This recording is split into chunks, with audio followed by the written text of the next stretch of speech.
Hey YouTube, so this is officially part 2 of the Mercedes project. I just replaced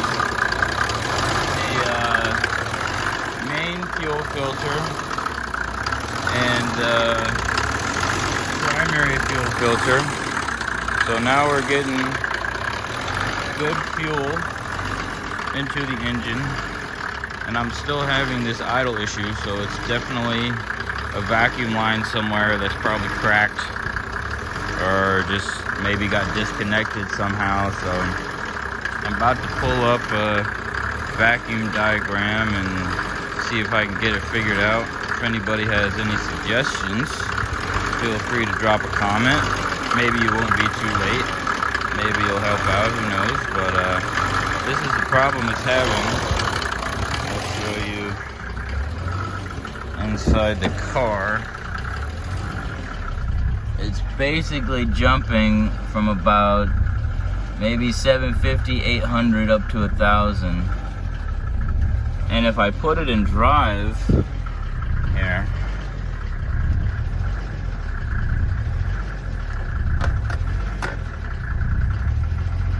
if you put it in drive, it'll stay at a perfect 900. Just like that. Put it in neutral. Goes back to jumping. Put it in reverse. Solid in reverse.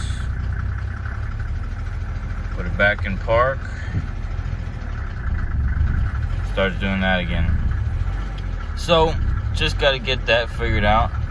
But everything else, the fans on the AC and everything work. Radio turns on. Haven't tested speakers yet. But I'm about to do an oil change, I think. And I'll update you after that. Alright, so if you were wondering, this is what the oil filter looks like on a 1987 300 turbo diesel. How about that? Here's the box, all in German. That's how you know it's the good shit. And comes with an O-ring, 2 little brass crush washers, and the oil filter on these cars is actually on top right there.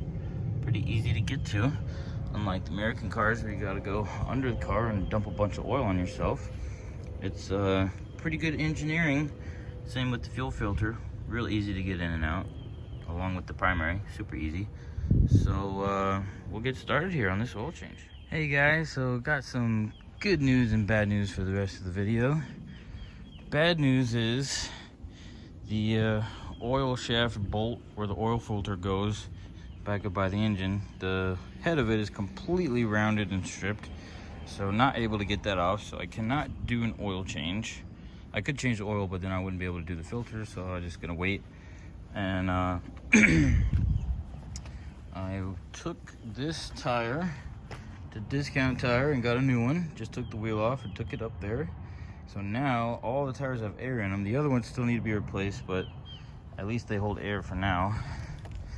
And I ordered all the rubber grommets for the exhaust hangers because the exhaust was hanging off, but they won't be here for a few days, so I had to makeshift a little exhaust hanger there. Hopefully it can make its way to the tire store so I can get the rest of the tires put on. But after the tires and my exhaust and oil parts come, I had to order the oil shaft bolt, so it should be here in a little bit, or not in a little bit, in probably a week or two. And then we just put this exhaust on, and the car is pretty much complete besides that small vacuum issue, which in drive it doesn't really seem to hurt it too much. I drove around the block actually with the exhaust dragging earlier, but we're about to take it for another drive with the exhaust up, see if we can get some more speed and see what happens. So that'll probably be it for this video. Until I get my other parts, I'll post another update, but coming along pretty quick. This thing's pretty cool.